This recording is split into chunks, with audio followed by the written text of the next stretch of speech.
Welcome to the War Archive, where wars become stories. At the start of 1945, Dresden still breathed like a city convinced war would die in someone else's hands. From the dome of the Frauenkirche, streets curved in elegant Baroque lines, their sandstone facades glowing a warm honey gold in winter light. Choirs practiced inside the opera house, shopkeepers arranged porcelain beneath velvet lamps, and trams clattered across bridges with a rhythm that felt almost normal. On paper, Germany was collapsing. In Dresden's air denial hummed softly the last lullaby of a tired empire.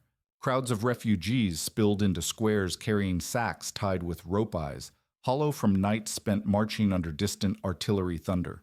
They slept on straw in churches, schools, and theaters, breathing hope into buildings meant for music. Station platforms choked beneath bodies, boots, and blankets, but the city whispered comfort. You're safe here. City leadership encouraged the belief downplaying risk to preserve calm and morale. In cafes, veterans swore Dresden would never become another Cologne or Hamburg. It was too beautiful, too cultural, too untouched. Lower along the Elbe barges delivered crates of art bound for storage vaults, men hauling canvases painted centuries earlier. Archivists cataloged each sculpture with reverent fingertips, sealing them behind heavy doors they believed would never be tested. The museums glowed like treasure vaults, gilding the riverbank, each hallway echoing quietly with polished shoes. Yet beneath their foundations, cellars were being cleared just in case. Dresden prepared for danger the way someone packs extra blankets for winter thoughtfully, not fearfully. In neighborhoods around the alt-marked bakeries, kneaded dough each dawn, filling alleys with warm yeast and cinnamon scents that threaded gently through icy air. Children traced hearts on fogged windows, while mothers shook out laundry from balconies, unaware the city's wooden rafters above them were tinder stores waiting for sparks. Sandbags sat neatly along street corners, a polite suggestion rather than urgent warning. The city's medieval heart-tight streets, steep roofs, timber gables wasn't built for flames born in modern warfare. Church bells chimed across spires like a chorus marking time, and nobody noticed how clearly they rang the air unbroken by smoke. Posters proclaimed, "Endure a little longer their corners, fluttering in modest breeze." It was a quiet delusion, normal life staged against collapsing borders. At night, lanterns flickered in second-story windows, casting squares of orange warmth across cobblestones slick with frost. Refugees stared up through cracked shutters, believing beauty itself might shield them. Along the river bridges, officers patrolled half-heartedly uniforms, crisp boots, polished, but soles worn thin. Their radios crackled with fuzzy reports, Russians pressing westward factories, falling silent rail schedules, delayed by chaos spreading like frost from all directions. Yet Dresden remained largely dark on Allied maps, unscarred by bombardment, a blank page in a novel of ruin. People mistook absence of violence for immunity the way calm water hides undertow. Soot had not yet touched these stones, but history exhaled nearby. On evenings before the bombing orchestras played Strauss in glowing halls, bows gliding like whispers over strings, couples swayed in candlelit ballrooms where laughter pooled at ceilings painted with cherubs and clouds. War felt like rumor drifting under heavy drapes. Its weight hadn't yet leaned into these walls.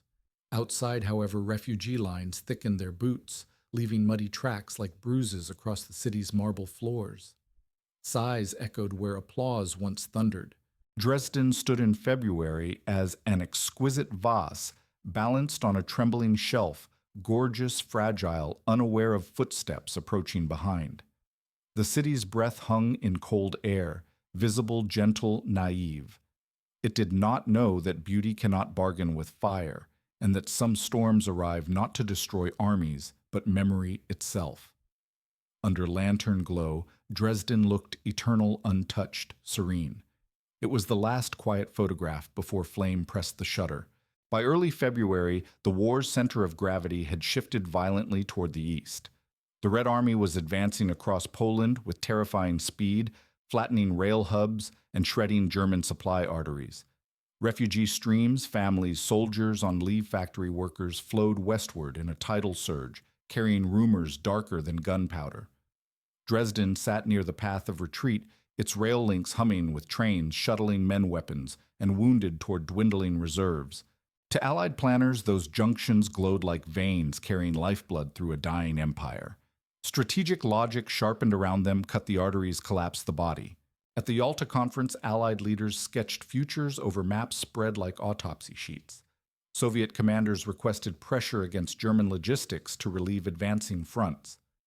British Air Marshal Arthur Harris, architect of the bombing campaign, recognized Dresden's vulnerability.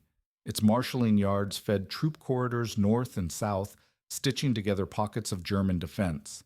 Tag Dresden, and hundreds of thousands of German soldiers might stumble. Churchill, exhausted by the war's grind, signed off with pen strokes heavy from moral compromise. On paper, it was war math. On earth, it meant fire. Inside Dresden, that urgency remained invisible. Radios carried dances and patriotic speeches, not whispers from Yalta. Soldiers returning home on leave noticed subtle shifts, longer refugee lines, empty shelves, officers whispering too quietly. Rail timetables grew increasingly erratic, trains rerouted to relieve fronts buckling like thin steel. Yet in cafes, patrons debated gossip, not strategy. Most citizens still believed their city's cultural halo would shield them. Florence on the Elbe, they said, was too precious for destruction. But fire does not study art. Germany's air defenses had become brittle. Anti-aircraft batteries sat under crewed ammunition, poorly stocked gun crews exhausted. Command posts lost experienced officers to the Eastern Front's meat grinder. Radar stations blinked on aging screens, their sweeps stretched thin across ruined frequencies. Night fighter squadrons sputtered pilots, weary fuel, scarce aircraft, grounded by cold and scarcity. Against modern Allied planning, Dresden resembled a cathedral built of kindling, proud, towering, vulnerable.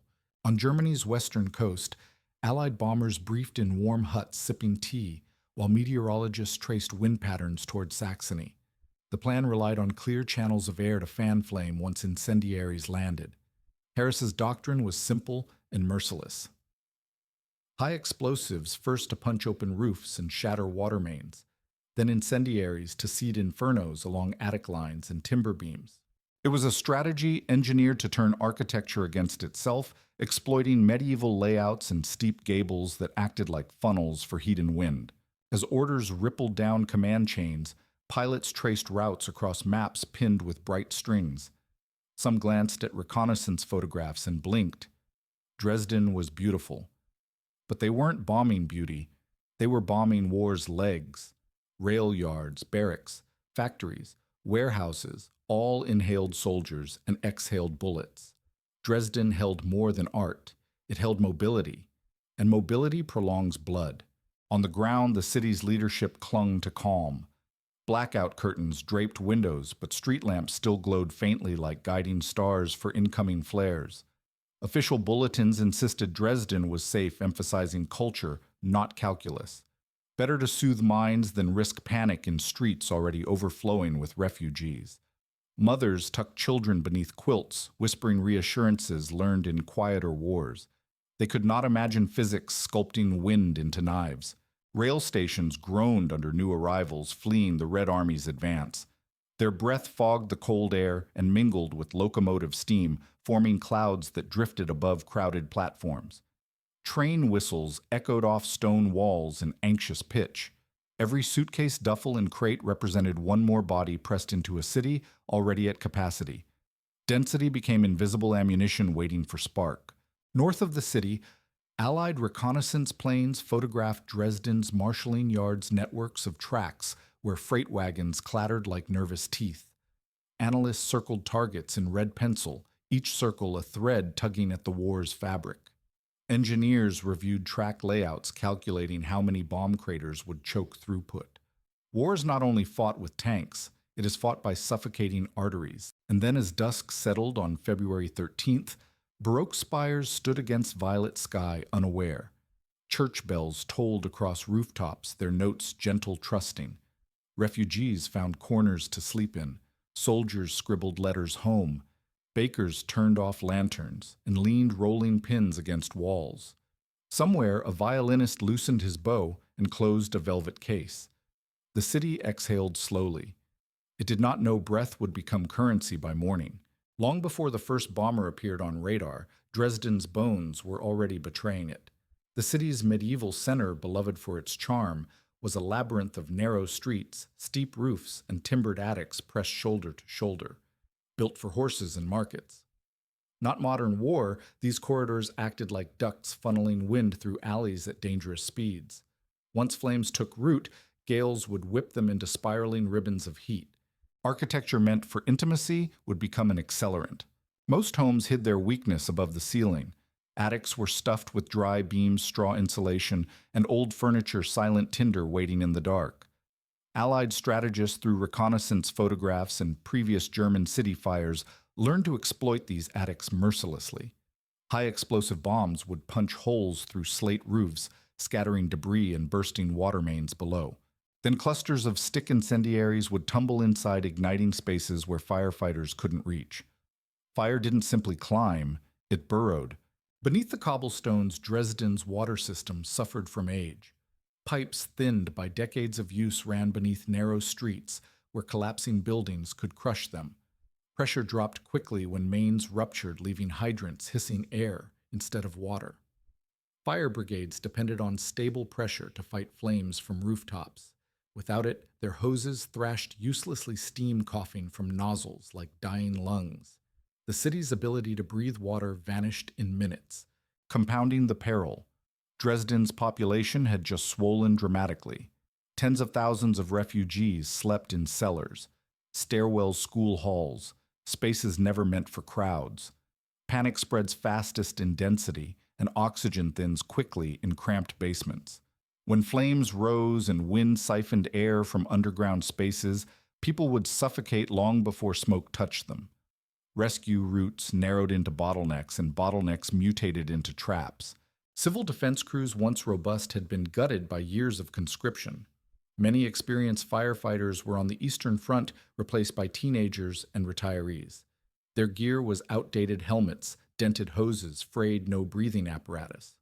Training officers tried to instill calm, but calm doesn't patch ruptured pipes or withstand hurricane-force wind. They could coordinate small blazes. A firestorm was a different species.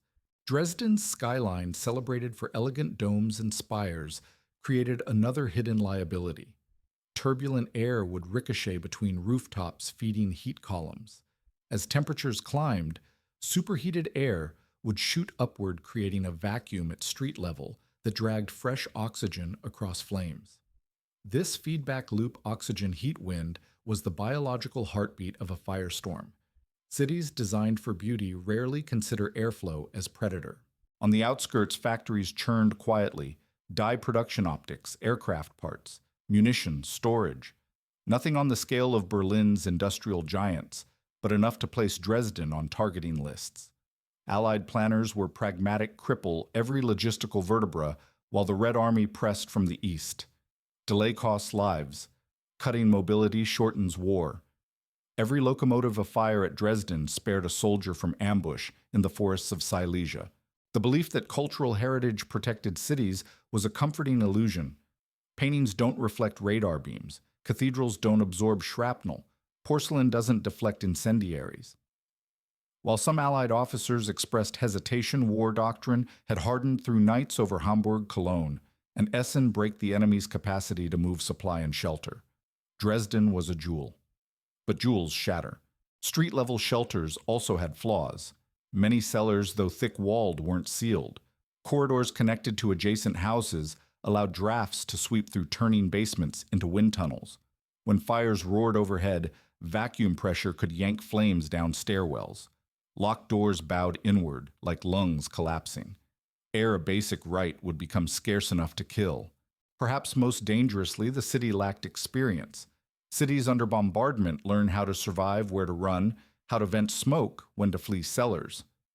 Dresden, untouched for years, had grown complacent. Firefighters trained by textbook. Civilians trusted thick walls and sturdy basements.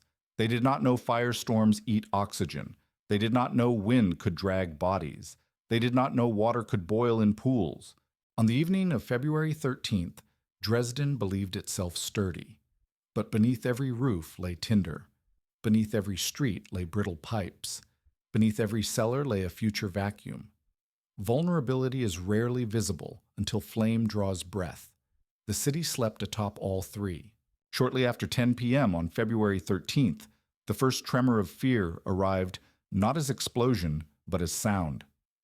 Air raid sirens wound up across Dresden's rooftops, rising into a long metallic wail that shook window panes and spilled coffee from trembling cups. People on the streets froze mid-step eyes wide, recognizing a tone they'd only heard in drills. Refugees bolted upright from straw bedding, clutching blankets. Mothers snapped awake shoes already in hand. A siren is not just noise, it is a clock beginning.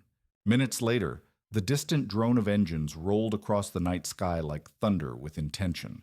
Mosquito Pathfinder planes led the stream streaking ahead of heavier bombers, their sleek silhouettes cutting through moonlit cloud. From these agile scouts fell the first markers. Christmas trees, fluttering parachute flares, swirling red, green, and white, painting the city with unnatural aurora. Their glow reflected against sandstone facades, shimmering on windows, as though the sky had become stained glass. Dresden's beauty was being framed for targeting. High-explosive bombs hit first. Their job was surgical and cruel punch through roofs, throw street debris into basement stairwells, shatter water mains, and expose timber attics. Roof tiles clattered onto cobblestones in showers that sounded like hail made of knives. Window frames exploded outward in sprays of glass. Entire rows of chimneys toppled, sending sparks down narrow alleys.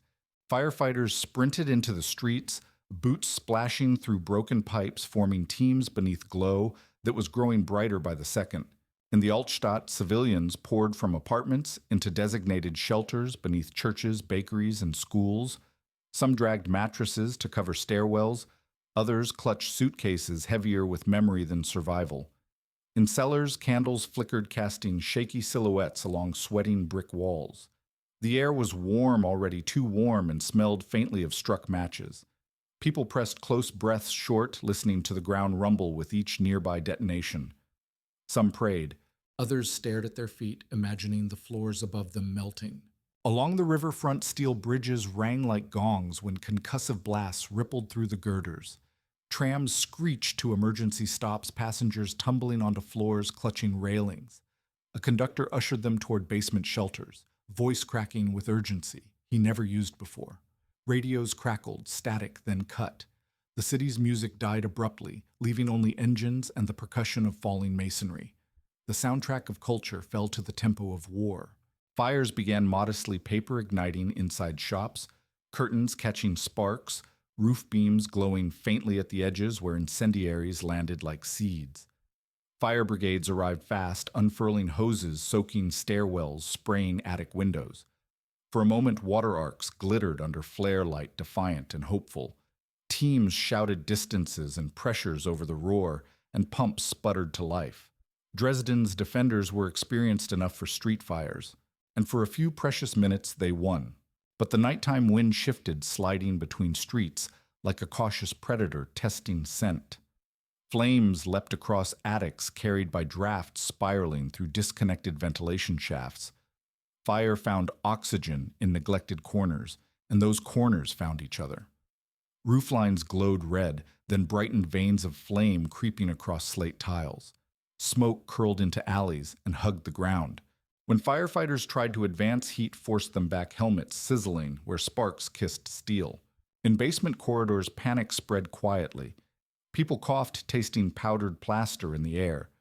Doors rattled on their hinges as concussive waves rolled overhead. Shelters that once felt sturdy now resembled coffins with hinges. Children cried, and mothers hushed them with trembling hands. Old men whispered that the raid would be short, that the city had survived worse storms. But no one could name them. Dresden had never felt this.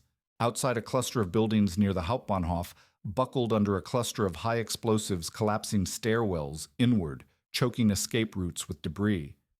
Firefighters attempted rescue, but found their hoses drooling, steam water mains had snapped beneath ruptured streets. Pumps issued coughs, not torrents. The first crucial pillar of defense had already broken.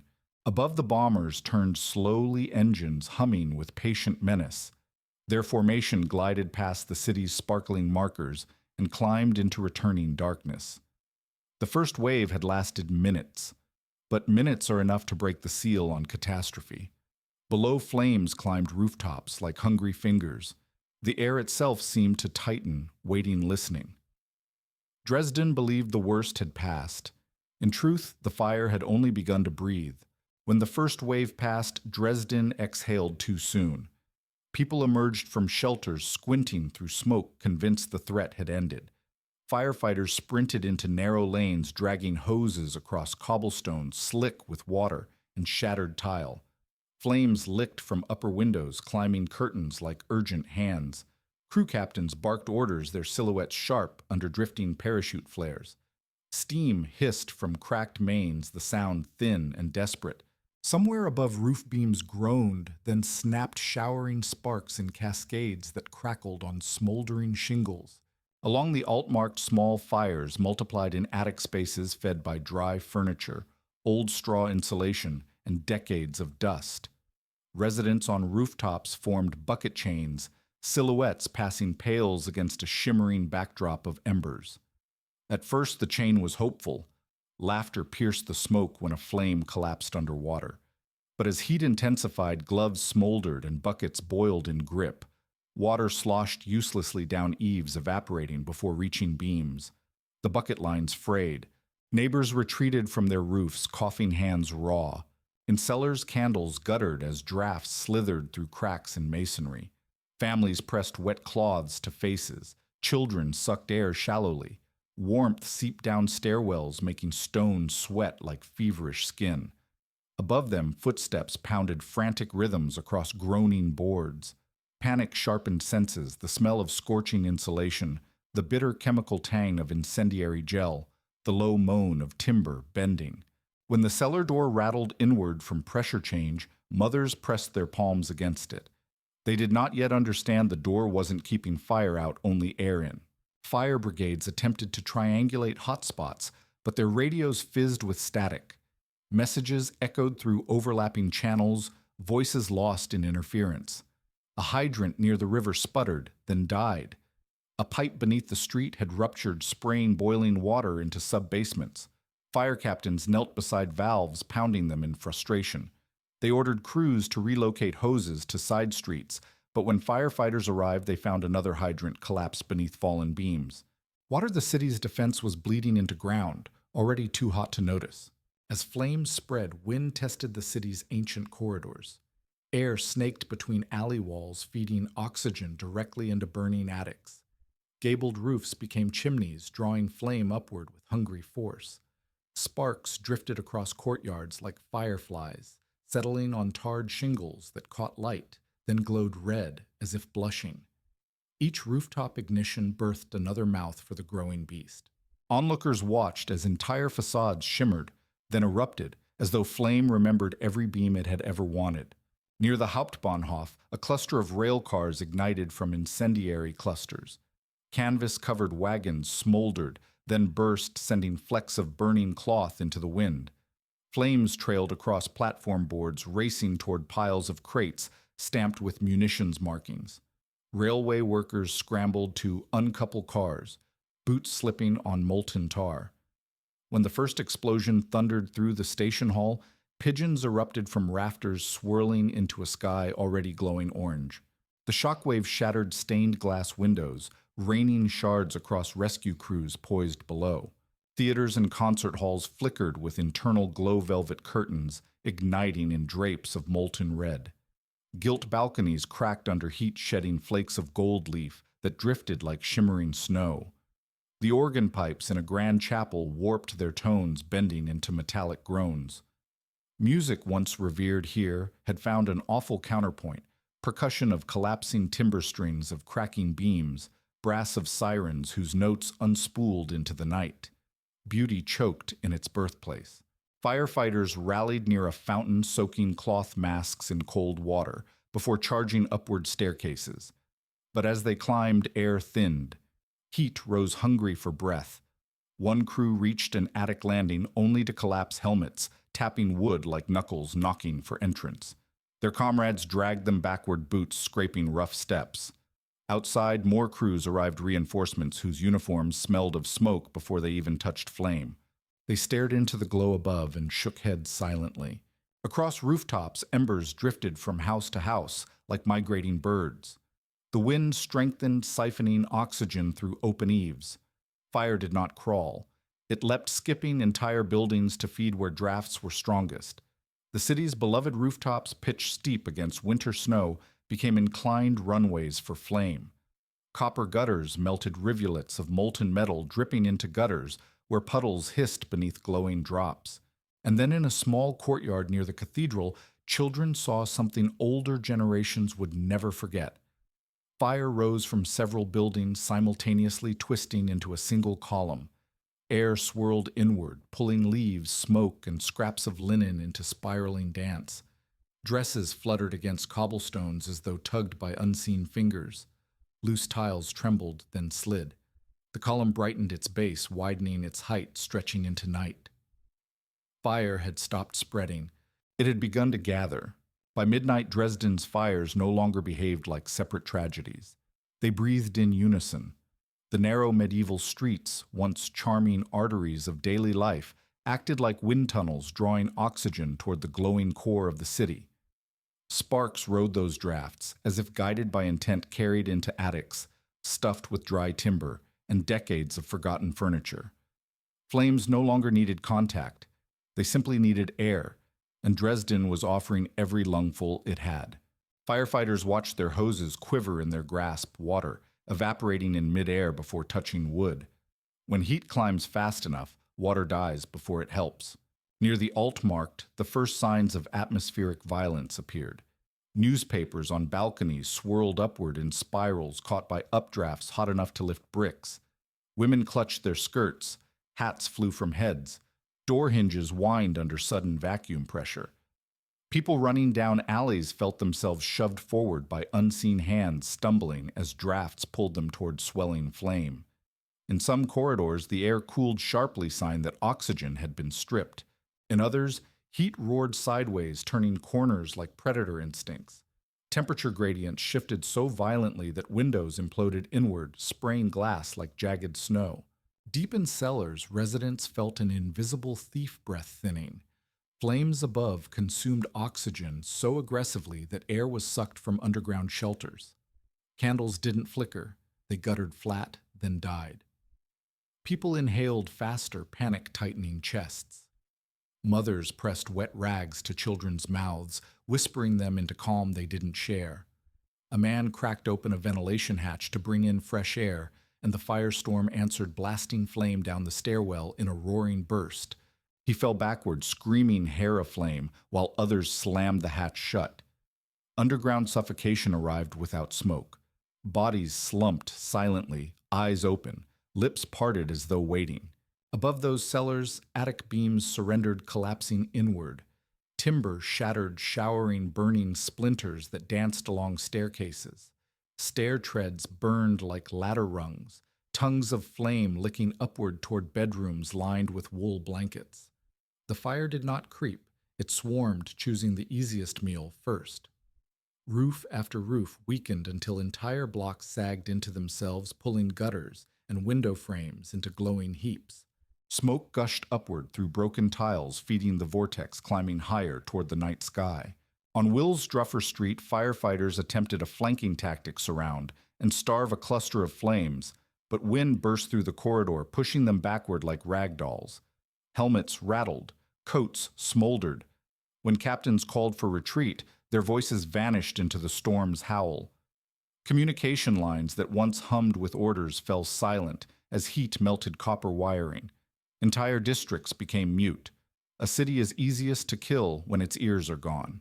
Rail cars near the Hauptbahnhof exploded one by one, igniting wooden platforms that funneled heat toward the avenues. The firestorm inhaled greedily, pulling air through broken windows with a shrill whistle. People running across streets felt coats tugged backward by suction. Some lost grip on children's hands and watched them slide across cobblestones toward glowing doorways. Those who reached out found heat slicing skin like blades. Wind gained strength. Roof tiles launched into the sky like thrown cards. Barrels rolled uphill. Shutters slammed inward, splintering. Fire jets burst horizontally between buildings. Sheets of flame propelled across alleys by differences in pressure. Witnesses later swore flames turned corners like living animals, chasing them down streets. Those who fell behind never rose again. Heat takes legs before breath. In open squares, hundreds gathered believing space could spare them. But flame chased oxygen, not walls. Heat rose in towering columns, then collapsed downward, blasting crowds off their feet. People huddled behind statues, only for bronze to glow red and burn palms that clung to it. Shoes melted against ground, softened by radiant heat. Hair singed into ash with a single breath. Victims collapsed mid-run outlines, burned into stone where they fell. And then the phenomenon had a shape. From dozens of burning rooftops rose a single column of incandescent air, swirling like a tornado forged in a furnace. The vortex shot skyward, its base radiating white heat, blistering paint from far-off doors. Updrafts lifted flaming debris, drawing it into a spiraling halo above the city. The vortex churned, feeding itself, inhaling oxygen from every street. Dresdeners who stepped outside felt their lungs empty before they could gasp. A firestorm is not just flame, it is vacuum-given appetite. Far beyond the city, Soviet scouts on distant hills watched the horizon pulse orange, confused by the aurora of flame rising into the night. The glow lit clouds like sunrise hours early. They did not know they were watching physics write its most terrible scripture. In Dresden, wind howled like something with breath. Flames twisted like muscles, and air, the currency of life, was being spent too quickly. The fire no longer spread. It devoured. Inside basement shelters, silence turned heavy, then hostile. The first sign was breath-shallow, fast-panicked. Air thinned not from smoke, but from hunger flames above, gorging on oxygen faster than cellars could resupply. People pressed damp cloths to mouths, convinced moisture protected them. It did not. Candles quivered, then folded inward. Their flames sucked flat along wax as though bowing. When they died, darkness rushed in like floodwater, sudden and absolute. In the pitch-black, strangers clutched strangers. No one wasted breath on prayer. Breath had become currency. Above-ground heat behaved like weaponry. Roof beams groaned, warped, then exploded outward, throwing burning shards across the street. Tar on rooftops bubbled like black stew dripping onto cobblestones, where shoes melted into soft, sticky puddles. Those who ran found souls glued to the ground, falling forward into radiant heat that blistered skin before they screamed. Hair curled, blackened, drifted into the air as ash. Street lamps sagged and warped their glass globes, sagging like wax fruit. Even metal began to forget its shape. Firefighters attempted heroics along Prager's Strasse. Ladders raised against roaring facades. But as they climbed, flames blasted sideways, driven by pressure differences between courtyards and streets. Hoses spat steam water, evaporating in arcs before hitting flame. Helmets scorched to dull copper. One crew reached a rooftop only to see tiles launch upward, sucked into the towering updraft. They scrambled downward, boots slipping on glowing embers, abandoning equipment that smoldered in their gloved hands. Training manuals never imagined wind that could lift bricks. In cellars, panic erupted quietly. Oxygen deprivation steals voice before life. Families slumped against walls, heads drooping, lips turning faint blue. Children fell asleep in their mother's arms, not knowing sleep was surrender. Some cellars were connected by narrow escape corridors, but drafts roared through them like invisible rapids, sweeping flame from one building to the next. Doors swelled with heat hinges groaning. When residents tried to force exits, hot metal charred palms instantly. Those who doubted suffocation learned its speed. Street-level shelters fared no better. Entrances gulped air downward, feeding flames above. Every time someone cracked a hatch for fresh air pressure, snapped it wide, blasting hot wind inside with a roar. Those nearest the opening suffered burns across face and chest, collapsing as others tried to drag them back into darkness. When they inhaled, lungs seized. Some shelters sealed themselves, completely locking doors, and praying wood and stone would outlast physics. They didn't. Wind pressure reached hurricane force. People running through squares leaned forward at impossible angles, legs pumping like pistons. Loose coats ballooned behind them, tugged like leashes. Some stumbled and vanished into a wave of radiant heat rolling across pavement. Bronze statues of kings glowed red at the fingertips' metal softening. Those who grabbed them for shelter left handprints etched permanently, fingers fused to history. As the firestorm gained height, columns of flame twisted into the sky, spiraling like molten towers. They rose hundreds of meters, glowing white at the core, red at the edges, pulsing with heat that bent air into shimmering mirage. Within these vortexes, debris spun at dizzying speed, roof tiles, burning timbers, paper embers dancing like fireflies. When a building collapsed beneath such a vortex, the air roared downward, slamming dust into cellars below. Survivors later described the sound not an explosion, but a giant breathing in. Through smoke, silhouettes appeared blackened shapes fused into walls, their essence baked into brick by radiant heat. People who collapsed in open squares left outlines where flame licked but could not pass stone. These silhouettes persisted long after bodies were cleared, haunting reminders of seconds too few for flight. Fire doesn't chase bodies, it erases them. Trapped tram cars glowed internally. Glass panes, warped seats, igniting passengers beating at doors swollen shut. Conductors smashed windows with elbows, their uniforms aflame. Those who escaped crawled across streets, skin blistering on contact with irradiated air.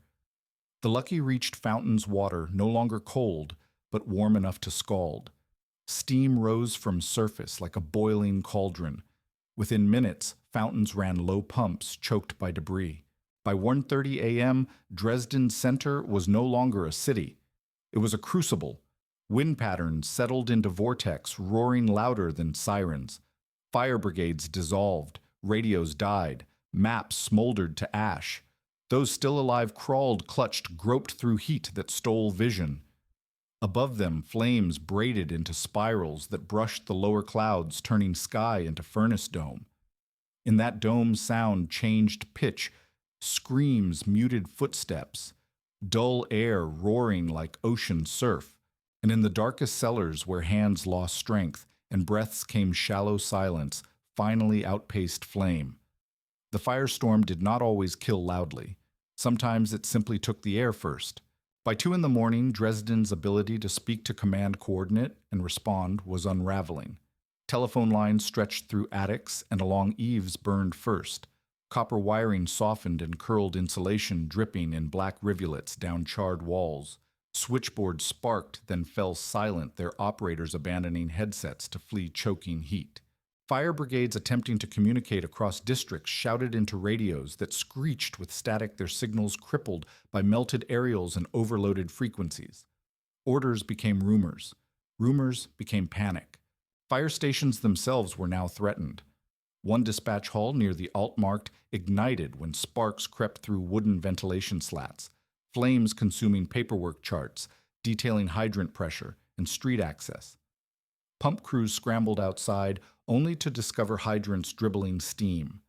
Ruptured pipes beneath the streets had drained reserves into sub-basements already boiling. The heart of firefighting was gone, replaced by coughs and shrill whistles from broken valves. Officers stared at maps pinned to soot-blackened walls. Streets they once navigated blindfolded now, impassable choke points of collapsed masonry and radiant heat. Hospitals fared no better. Generators overloaded surgical lamps flickered, and corridors filled with smoke drawn through cracked windows. Doctors triaged patients in stairwells lit only by candles, their shadows wavering across walls trembling from distant detonations. Gauze bandages caught smoldering ash and had to be stamped out on tile floors. Nurses soaked cloths in buckets of increasingly warm water, pressing them to patients' faces to ease labored breathing. When glass skylight shattered from heat, pressure shards fell like crystal rain striking gurneys already crowded with burns and broken limbs. Police units tried to maintain order at intersections, waving civilians toward safer districts. But as flames advanced in unpredictable gusts, patrol cars were abandoned, their tires warping into glossy puddles beneath fenders.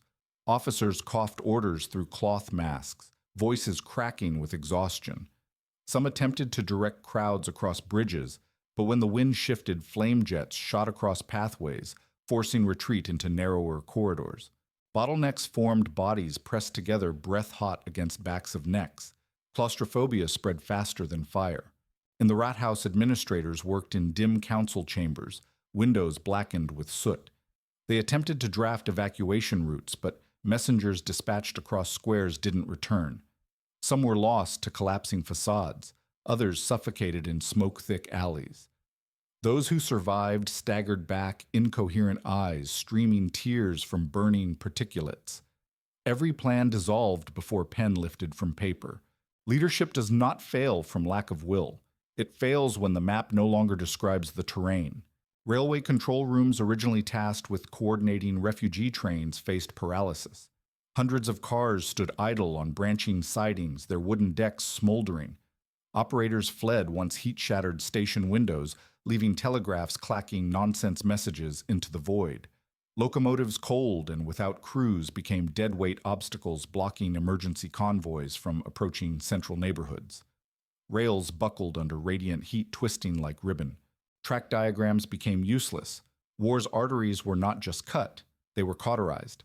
Amid this chaos, many civilians sought safety in open squares. But open ground offered no shelter from suction currents collapsing downward like invisible fists. When a crowd attempted to flee across the Altmarkt, a sudden shift in wind direction forced them back, flames chasing oxygen into their path. Radios that might have warned them were silent. Church bells, which once signaled danger or relief, hung motionless ropes, charred and useless. Communication methods from centuries past failed alongside 20th century technology. Firefighters regrouped near surviving hydrants along the riverbank, where water still trickled at weak pressure. They formed bucket brigades, passing pails hand to hand. But flame lines advanced faster than water could travel.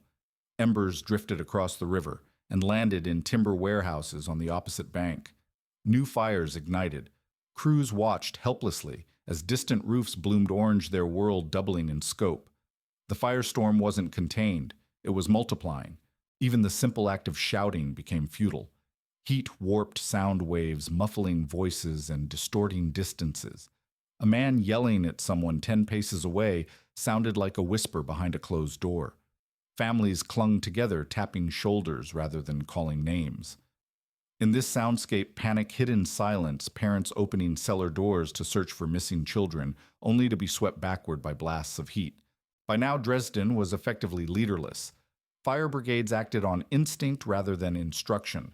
Medical staff triaged based on proximity, not protocol. Police abandoned street control, focusing on pulling civilians from rubble until their strength gave out. Those in command posts tried to signal districts by flashlight blinking futile Morse across smoke-thick skies. No one answered. Light cannot pass where air is boiling. Outside the city, Allied radar screens showed smoke plumes so dense they obscured terrain features. Bomber crews noted the glow reflected off clouds at 20,000 feet. From this altitude, Dresden looked less like a city and more like a bleeding ember. Distance sanitized horror into data points. Fuel levels, wind speed, flight path. But below chaos had a pulse. At 2:45 a.m., the last coherent radio transmission crackled through a fire brigade captain reporting collapse along Königstrasse, voice ragged. Static devoured his words mid-sentence. Another voice tried to respond, but nothing answered. Across Dresden, headsets went silent. A city that cannot speak cannot coordinate. A city that cannot coordinate cannot defend. And in the space where orders once lived, flame whispered its own. At 1:23 a.m., as Dresden staggered beneath its suffocating firestorm, the night sky trembled again. Lookouts stationed along rooftops, those still exposed to open air, heard engines first distant, yet thick, like drums rolling across mountains. In cellars, survivors felt vibrations through stone, a new rhythm beneath the roar of flame. The first wave had torn the city open. The second wave aimed to pour fire into the wound. From the darkness emerged more than 500 Lancaster bombers flying in meticulous formation. Their approach was masked by the smoke dome rising above Dresden, a volcanic cloud lit from below by the inferno. Mosquito pathfinders swooped ahead once more, dropping a fresh constellation of target indicators. Red flares floated gently above swirling ash, settling into gaps left by collapsed roofs. They glowed like molten stars, designating precisely where the next blow should fall. Below, some survivors mistook the lights for rescue signals. They were not. Bomb bays opened. Incendiaries rained down like metallic hail, each canister spinning with a high-pitched whistle. When they struck rooftops, magnesium ignited, instantly burning hotter than steel could endure. Entire sections of attic beams burst into white flame, consuming oxygen so quickly that windows imploded inward before heat touched glass. Where high explosives had removed walls and exposed interiors, incendiaries found timber far easier. They settled in wardrobes on rugs inside piano housings, anywhere fuel hid behind domestic comfort. On the ground, crowds surged through squares' eyes, lifted at the sound of whistling metal. Some bolted for cellars already packed beyond capacity. Others sprinted toward open streets, lungs searing with smoke. Firefighters shouted warnings, but shouts vanished behind the storm's howl. When bombs detonated in airburst fire, cascaded sideways, spraying sparks across entire blocks. Roofs collapsed under simultaneous ignition tiles, launching upward as cores burned from beneath. In the Neumarkt hundreds who fled earlier, destruction now faced fresh bombardment. Those who ran toward the Frauenkirche discovered the square transformed into furnace, a massive bowl concentrating heat upward. Bombs struck nearby rooftops, scattering burning debris across cobblestones. Survivors dove behind stone statues and pillars, only to find surfaces radiating blistering heat. Flames advanced from 3 directions at once, their approach muffled beneath the roar of oxygen being devoured. Tram lines sparkled as magnesium dripped across steel rails. Tramcars derailed from earlier panic ignited internally, flames consuming varnished seats and wooden paneling. Passengers trapped between jammed doors screamed for help, their voices cut short by air so thin lungs collapsed inward. Rescue crews tried to pry open windows, but the metal edges burned hands through gloves. Those who managed to escape stumbled across cobblestones that glowed faintly red beneath ash. Refugees arriving by late trains had no context for the catastrophe unfolding. They stepped onto platforms expecting evacuation, only to find smoke-darkened sky lit by unnatural aurora. Flames spiraled from buildings like tornadoes forged from embers. Crowd confusion rippled through them, luggage dropped, blankets trampled.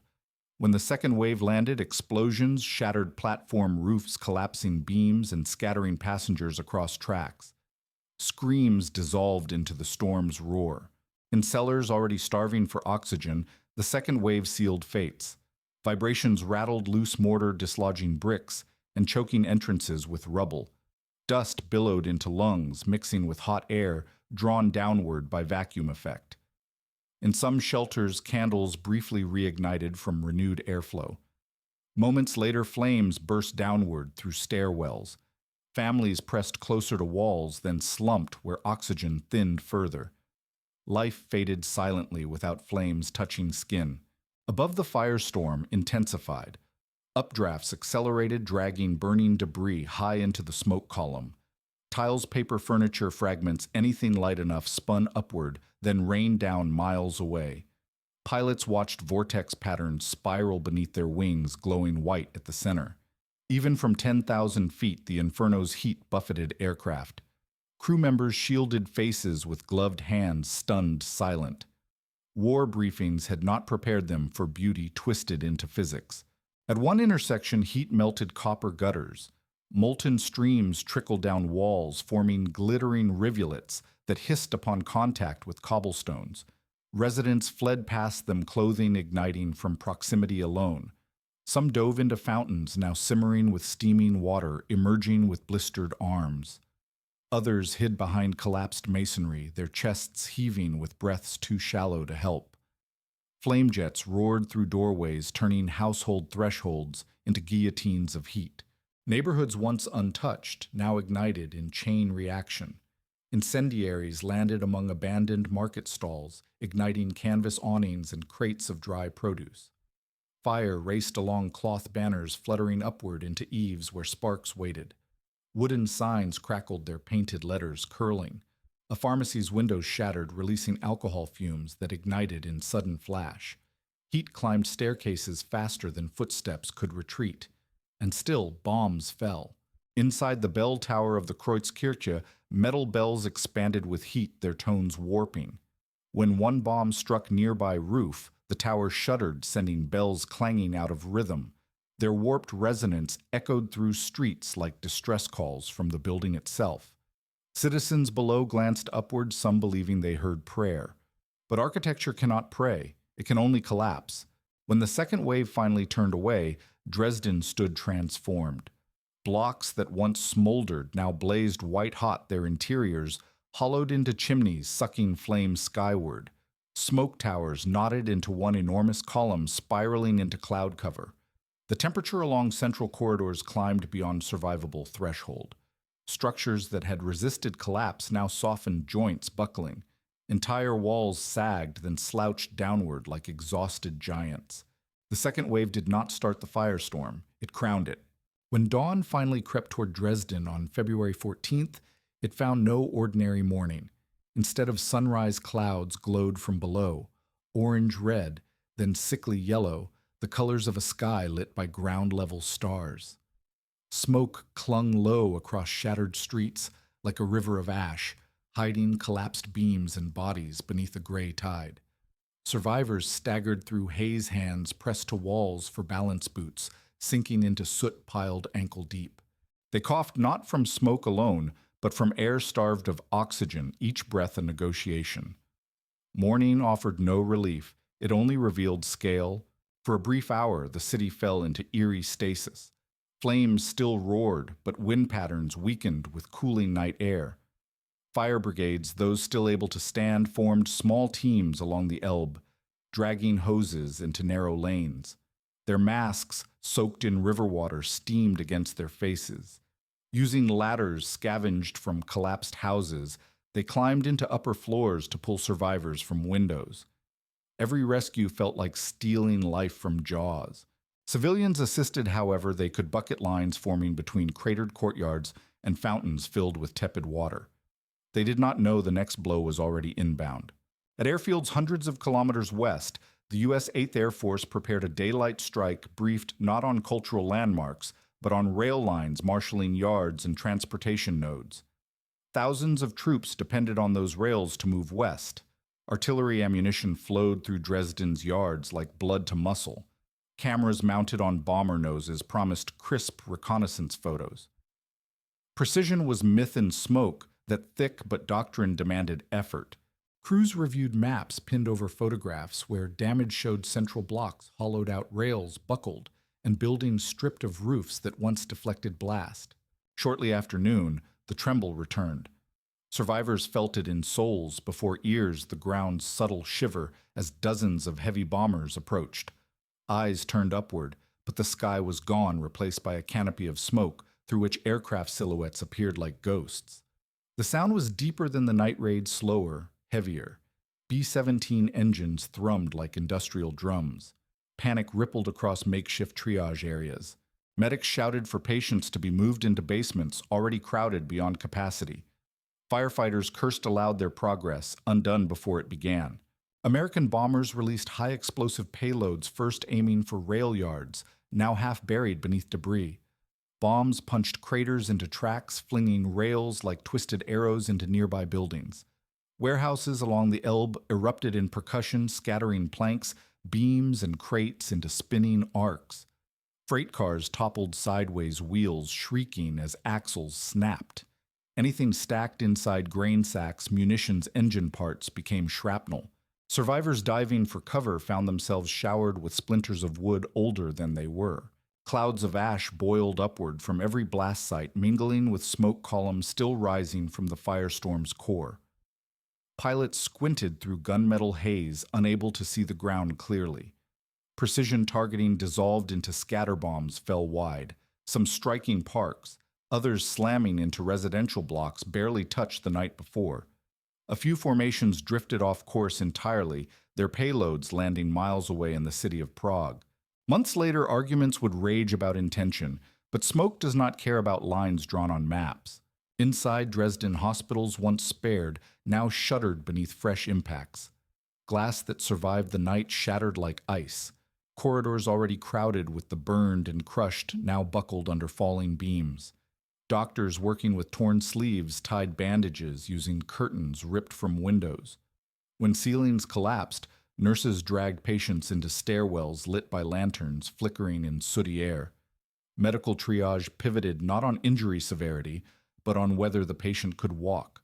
Those who couldn't were left to fate. Terror reshapes ethics quickly. Rail yards, once Dresden's economic spine, now resembled a butchered carcass. Flames licked along lines of tankers igniting oil that flowed like rivers directed by gravity into lower streets. Firefighters tried to dam the flow with sandbags, but sand hissed into glass under radiant heat. Citizens watched oil fires crawl downhill, turning gutters into glowing troughs. Anyone who slipped boots slick with ash fell into channels too hot to escape. They vanished without trace, leaving only the smell of scorched fabric. On the riverbanks, children and elderly gathered along the water's edge, hoping cool air might grant a moment to breathe. They dipped cloths into the Elbe and pressed them to faces, but even the river felt warm, heated by radiant energy radiating from burning blocks uphill. Ash drifted across its surface like snow in reverse dark flakes floating toward the far bank. Barges moored along piers ignited one by one flame, creeping along tarred ropes in writhing lines. Their hulls burned slow, exhaling thick black smoke that added weight to the sky. Meanwhile, civic authorities attempted one final coordination effort. A messenger sprinted from district to district relaying orders scrawled in charcoal on pastry wrappers. His lungs burned. His boots stuck briefly to molten patches. He passed firefighters whose hose couplings now glowed dull red metal, softened by heat. He ducked collapsing balconies that fell like guillotines. Yet every time he delivered instruction, the street he left was swallowed minutes later by flame jets twisting through intersections. He continued anyway. Duty sometimes outruns reason. High above American bombardiers noted the firestorm's glow bleeding through cloud. They released their payload and turned back engines, groaning under heat turbulence rising so high it rattled stabilizers. Crew members stared at the inferno below, eyes reflecting colors no sunset should claim. Some whispered they would never speak of what they saw. They kept that promise for years. When the daylight raid ended, Dresden was no longer burning in pieces. It was burning in layers, core still roaring outskirts, newly ignited rail yards hissing under oil fire. Smoke thickened into a column towering miles above rooftops visible to pilots crossing entire regions. The city's geometry had been erased, replaced with molten lines and collapsed angles. Streets became trenches. Bridges glowed. Roof lines dissolved into ash drifting in spirals. Flames do not respect daylight. They only respect fuel and oxygen. And Dresden by noon on Valentine's Day still had both. By afternoon, the worst of the flames had exhausted their fuel, but Dresden's suffering did not end with the cooling of embers. Ash fell in soft drifts, blanketing streets like gray snowfall. Everywhere steam rose from blackened beams, the city exhaling smoke through wounds too deep to close. Survivors stumbled through rubble in stunned procession, searching for names among faces they could no longer recognize. Some whispered to themselves, others walked in silence as if words might ignite what little hope remained. Death had become a quiet companion, following at a respectful distance. Emergency crews formed bucket lines along narrow corridors, digging with bare hands when tools splintered from heat. They uncovered bodies fused together by radiant flame limbs, intertwined like sculptures frozen mid-embrace. In squares where crowds once danced, hundreds lay where vacuum had stolen breath, outlines burned into stone. Some collapsed on steps' arms, reaching for doorways that never opened. Fire had judged not by rank or age, only by proximity to oxygen. Volunteers covered the dead with sheets, but cloth ignited when held too close to smoldering stone. In shattered council chambers, leaders debated casualty numbers. Initial reports were dizzying estimates swelling into 6 figures by morning. Nazi propaganda minister Joseph Goebbels seized the narrative, instantly inflating death tolls to paint the Allies as butchers. Newspapers printed numbers designed to shock illustrations of charred children, intended to stir hatred. Behind closed doors, Goebbels whispered possibilities of vengeance. But vengeance required armies Germany no longer possessed. Ink became weapon where rifles could not. Across the Channel, British officials weighed moral weight against strategic necessity. Churchill, who had authorized the raid, reluctantly drafted a memo questioning the terror bombing policy. His handwriting sagged, letters sagging like melted beams. Air Marshal Arthur Harris brushed aside regret, insisting the raid crippled supply arteries and hastened war's end. To him, Dresden's incineration was a mathematical act. Fewer trains, fewer bullets, fewer soldiers, or forced arithmetic on souls untrained for such sums. Historians would later argue whether Dresden held true strategic value or whether Allied planners used cultural cities as symbols to break morale. Some saw the raid as retribution for Coventry, Rotterdam, London. Others claimed Dresden's rail yards were vital to German troop movement. The truth hid somewhere between flame and smoke, a murky middle where intent collided with consequence. Many facts burned too quickly to be retrieved. In the Soviet press, the bombing was framed as solidarity. Western allies aiding Red Army advances by severing German logistics. But when Soviet troops eventually marched into Dresden, their boots sank into ash and their lungs seared from lingering smoke. They found children's shoes melted into cobblestones, their straps curled like petals. Soldiers hardened by Stalingrad paused, staring at silhouettes on walls. Some whispered prayers in languages forbidden by party doctrine. Catastrophe humbles ideology. In the United States, newspapers printed diagrams of rail yards and industrial warehouses, emphasizing precision. Editors minimized photographs of charred residential districts, calling them anomalies caused by wind shift. Radio commentators debated ethics in clipped, nervous tones. Some citizens wrote letters questioning whether the war had mutated into something it once despised. Others declared the raid necessary, insisting that mercy prolongs brutality. War is a courtroom where both prosecution and defense lose. Survivors faced another cruelty identification. Families gathered near hastily erected morgues, scanning lists scrawled in chalk on boards, leaning against scorched walls. Names vanished daily as bodies decomposed faster than records could be kept. Officials considered fingerprinting but found fingers missing. Dental records existed for few. They turned to jewelry buttons, shoe straps, tiny artifacts of lives once vibrant. For many, closure became impossible. Memory filled the absence where bodies could not be named.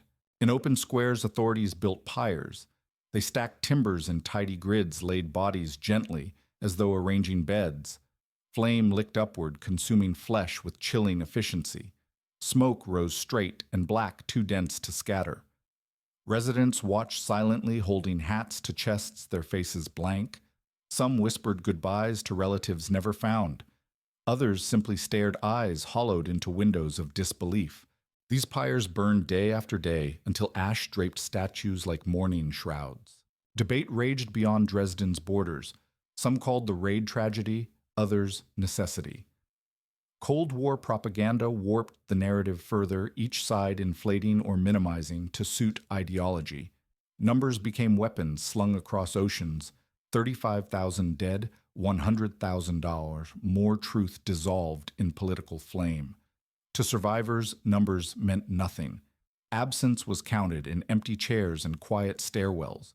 Years later, when archivists combed through records, casualty counts narrowed. Scholars argued over intent. Philosophers weighed ethics. Tourists traced outlines on walls with trembling fingers. But survivors did not need books to remember heat. They carried the memory behind eyelids' orange flashes whenever they closed their eyes at night. Cities can recover from rubble. People must recover from memory, and memory burns longer. When the flames finally lost appetite, Dresden lay in stillness, no longer roaring, only smoldering. Heat clung to stone long after sunrise, warming cobblestones beneath boots of rescue crews, who moved slowly, stepping carefully through fractured streets. The firestorm had consumed architecture oxygen movement. Now silence gnawed at what remained. Smoke threaded upward through collapsed roofs, curling in soft spirals before dissolving into the pale morning sky. Survivors emerged from cellars like ghosts, blinking into daylight they half expected never to see again. They carried children photographs, sometimes nothing at all. Their breath fogged the air, but the city had none left to share. Work began with bare hands.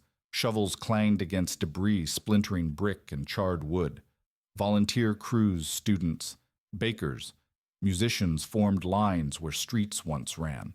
They dragged bodies into courtyards, their fingers blistering from heat, still radiating through stone. Some corpses had fused together under radiant flame limbs intertwined beyond separation. Officials marked locations with chalk on broken walls, but rain washed the letters away. Identity blurred into ash. Memory became the only ledger. Mass graves opened in parks and public gardens. Trees once shading picnickers now cast shadows over trenches carved hurriedly into soft earth. Soldiers lowered bodies wrapped in sheets, faces hidden behind linen folded with care. The earth shuddered as each layer of soil fell onto boards laid across the trench. Residents bowed their heads. No prayers were spoken aloud. Exhaustion had stolen even ritual. When the trenches filled, workers hammered wooden planks into crude crosses, carving dates rather than names. There were too many names. Architects walked the ruins with notebooks in trembling hands. They measured fallen columns, traced foundations, and marked buildings still upright but bowed. Debates flared quietly. Should Dresden rise again, Baroque curves restored like porcelain repaired with gold? Or should a modern city replace fragile beauty with steel and concrete? Older residents favored resurrection. Youth saw opportunity beneath ash. In council chambers, blueprints crisped slightly at the edges from lingering heat rising through floorboards. Rebirth has politics. In the Neumarkt, the Frauenkirche stood as a shattered black husk dome, collapsed inward walls cracked like an eggshell. Its stones lay in heaps, but masons marked each block with numbers, triangular chalk symbols, cataloging fractures. They stacked stones in careful grids, knowing decades might pass before restoration. Some citizens doubted it would ever return. Yet every numbered stone was a promise written on rubble: we will not leave you as the fire left you. Meanwhile, politics carved its own memorial. East German officials, now beneath Soviet influence, emphasized Dresden's destruction as proof of Western cruelty. Propaganda posters depicted mothers wailing beside burned cribs, their silhouettes exaggerated under stark ink lines. Western scholars pushed back publishing diagrams of rail yards, emphasizing strategic relevance. Truth turned into rope pulled between ideologies. Survivors watched arguments unfold in newspapers, wondering why strangers fought over their scars. Children growing up among ruins turned them into playgrounds. They climbed broken staircases, played hide-and-seek behind shattered walls, and tapped curiosity against history's bruises. They learned where fire had burned hottest by how stone felt under fingertips, smooth or darker, sometimes glassy from melted sand. Their laughter echoed where screams once rang. Trauma softened around them, not erased, but reshaped. Children are sculptors of memory. Cultural leaders faced impossible decisions. Should the opera house be rebuilt with original flourishes, gilded balconies, cherub frescoes, velvet curtains, or should performances be held in plain halls until economy strengthened? Pragmatists argued for concrete shells. Romantics insisted art deserved its cathedral. In the end, the city chose both. Temporary stages rose in repurposed auditoriums, while artisans painstakingly restored lost elegance. Patience became currency. On anniversaries, residents gathered in silent circles at ruins. They held lanterns, the soft amber glow reflecting in eyes older than their owners' ages. They stood not to assign blame, but to reclaim breath once stolen. Survivors shared stories with grandchildren, their voices wavering only when they spoke of air, not fire, not flame, but the moment oxygen fled and silence replaced screaming. It is breath, not heat, that lingers longest. As decades passed, reconstruction soared. Domes rose again, streets realigned, facades gleamed with sandstone scrubbed clean of soot. Tourists arrived, photographing beauty reborn. They snapped pictures beneath arches rebuilt block by numbered block, unaware each stone carried memory like a fingerprint. Locals watched them and smiled politely. Visitors admired survival. Residents remembered absence. Yet reminders persisted. In certain alleyways, faint silhouettes remained on stone, a darker shadow, where bodies shielded walls from radiant heat. These outlines faded slowly, like reluctant ghosts. City officials debated removing them. Citizens refused. Some scars must stay not to punish, but to witness. Dresden's revival was not triumph over fire, but partnership with grief. Architecture cannot forget when made from stones that once tasted flame. And every time wind passed through restored corridors, people listened careful for any hiss that resembled breath retreating. Cities write memory into mortar. People read it with footsteps. Today, Dresden stands rebuilt its skyline once again, crowned by domes and spires that gleam against evening light. Tourists stroll across the Neumarkt cameras lifted toward Baroque facades, restored with surgical precision. Stone glows honey-warm in sunset hues, and violinists busk along cobblestones as though reclaiming melody from silence. It is a city that learned to smile again.